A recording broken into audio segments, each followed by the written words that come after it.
And what I like in Buddhism is the basic idea of forgiveness, because nobody realizes how wonderful it is until they begin to develop some talent at actually doing it. Because the more you forgive, the less burdens you got to carry around with you.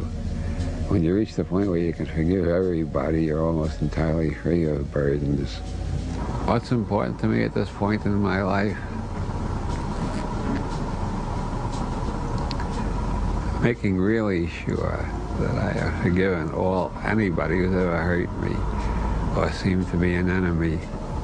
Or making sure I have nothing but forgiveness for everything. Yeah, I think it's a very liberating experience to realize how little you really know and how much of the time you're just guessing. One thing that makes forgiveness easier, and believe me, life without forgiveness ain't worth living.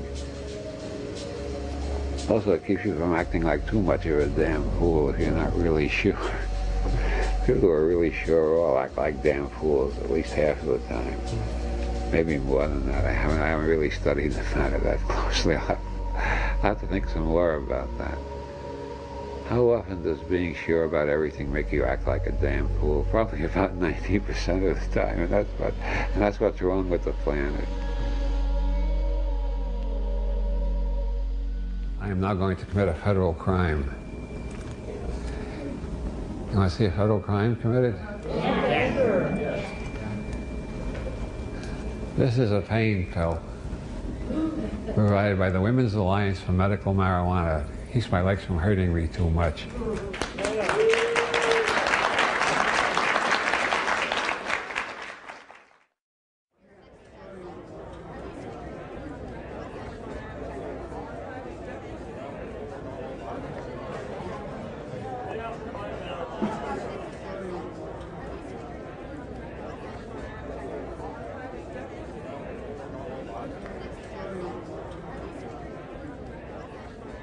Tell me why you're here today and what you hope to achieve. Well, in the first place, I hope to get my medicine so my leg won't go on hurting the way it's been since I got off my supply. That is the most important, immediate, existential fact. I am in pain. I want medicine. The second reason I'm here is I happen to believe in states' rights. I believe in the 10th Amendment, which most people have never heard of. If you look in the back of your dictionary, you find a document called the U.S. Constitution. It has nothing to do with the way this government is operating under George Bush, but the way it's supposed to operate. And the 10th Amendment says all powers not delegated to the federal government are reserved to the states respectively or to the people. Now the state of California and the people of California are behind me. The federal government has no right to condemn me to a life of constant pain, which is what they're trying to do. I don't know what kind of sadistic son of a bitch George Bush is, why he wants to leave people in pain like this, but I don't approve of it, I don't like it, and I'm ready to fight for my right to be free of pain. If you're going to be in pain most of the day, you're not going to enjoy your life much. And George Bush insists that God has appointed him to ensure that I spend the rest of my life in pain without any relief. And I say, fuck you, George Bush, you should have these pains in your goddamn life. I know it doesn't sound very, I'm a Buddhist most of the time, but today I'm too angry to be a Buddhist. I'll get back to being a Buddhist tomorrow. Anything else you want to add? Any final thoughts today? Yeah, I'm sorry for my bitterness against George Bush. He is equally empty, equally blessed, and equally a coming Buddha. The trouble is the asshole doesn't know it. Okay. I'd like to introduce Robert Anton Wilson, 72, who has post-polio syndrome. That takes me.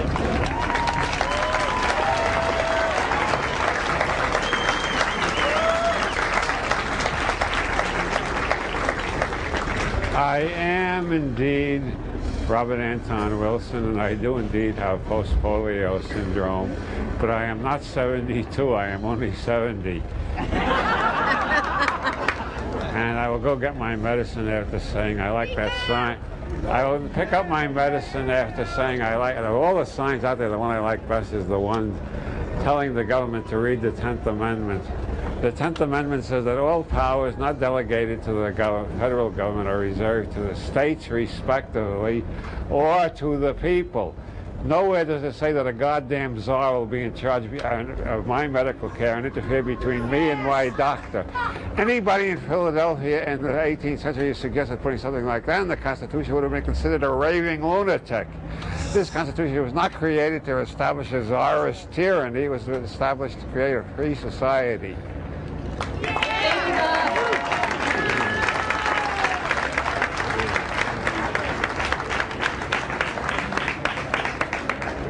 Now I'd like to introduce Wayne Meyer.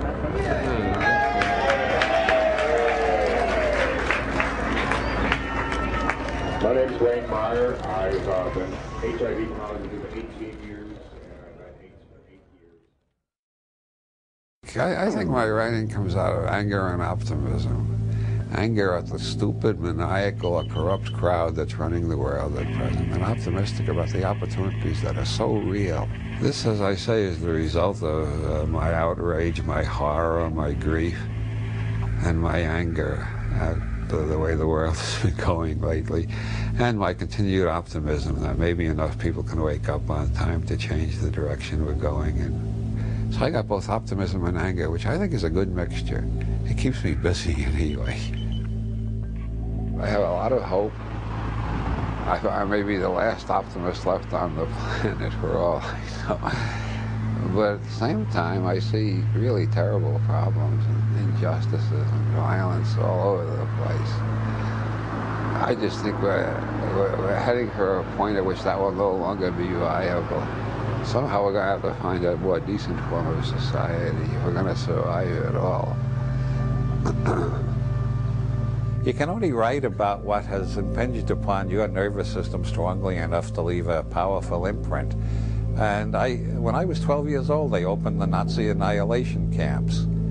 I think that's a very vulnerable age for imprints. I grew up feeling I was living in a race of monsters. And I've lived all through the Cold War, the Vietnam War, and a lot of other tragedies, personal and otherwise. And I can't write fiction without violence in it, because violence is so much part of the world I've lived in. It's obvious they're getting closer and closer to the edge where they can cure anything.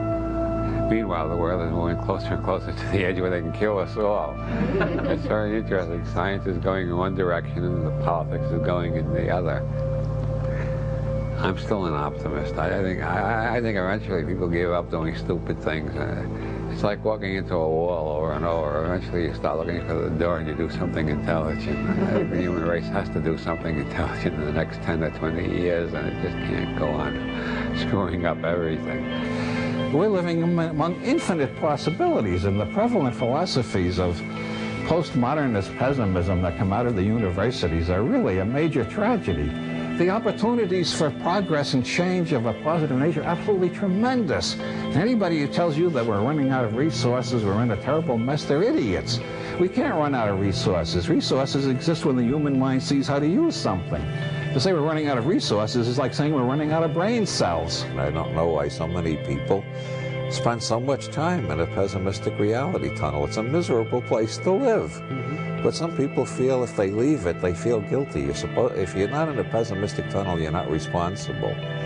But once I get out of it, I never wanted to go back into it again. As far as I know, I'm the only survivor of the 60s who was just as angry and just as optimistic as I was then. Besides, until I die, I might as well be optimistic. Every day you got choices to make, and the more optimistic you feel, the more likely you are to make charitable and kindly choices rather than angry and bitter ones. If you want to be the most depressed person in the world, get up every morning, remind yourself George Bush is still in the White House, and then listen to CNN for a while, where you'll find out that American bombers are pounding another part of Afghanistan. If you think about George Bush and other gloomy things every day, eventually you get pessimistic enough that eventually you'll take an overdose of the sedatives your doctor gave you to control your depression. Then you'll be out of it. The main rule is do it every day. Want to become a concert pianist? Do it every day. Want to be a writer? Do it every day. Want to become depressed? Think of depressing thoughts every day. Want to become an optimist? Think of cheerful thoughts every day. Do it every day. I think over the course of my life, I have evolved from a basically rational person to a basically intuitive person, without completely losing my reason, I hope. And intuitive people do tend to live in the future. I don't believe in golden ages. I don't believe in the past. But I think a golden age is possible in the future, and why not try for it? I think Bernard Shaw calls it the life force. I got this tremendous drive to try to do what I can to add my contribution to making a much better future than the history of humanity has been up until the present. And I think the joy of art is trying to convey what you perceive so that other people will perceive it more or less the same way. Art is a form of seduction. I mean, there are rapists in the intellectual world. They become politicians. The seducers become artists. We try to seduce people into our reality tunnel instead of leading them there with a gun. But we are trying to get them into our reality tunnel or our reality labyrinth, or whichever it is. In my case, it's a reality labyrinth.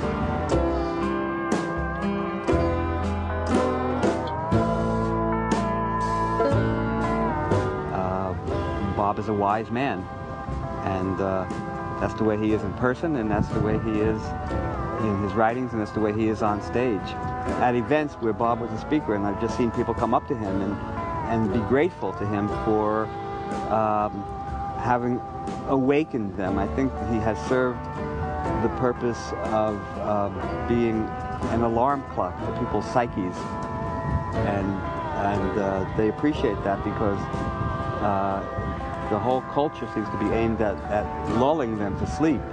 And so a human alarm clock is a very welcome sound and sight.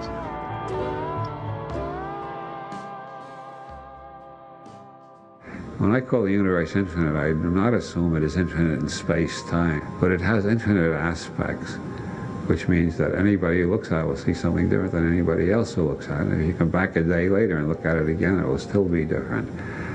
William Blake said that you could see infinity in a grain of sand, and you can if you're open enough.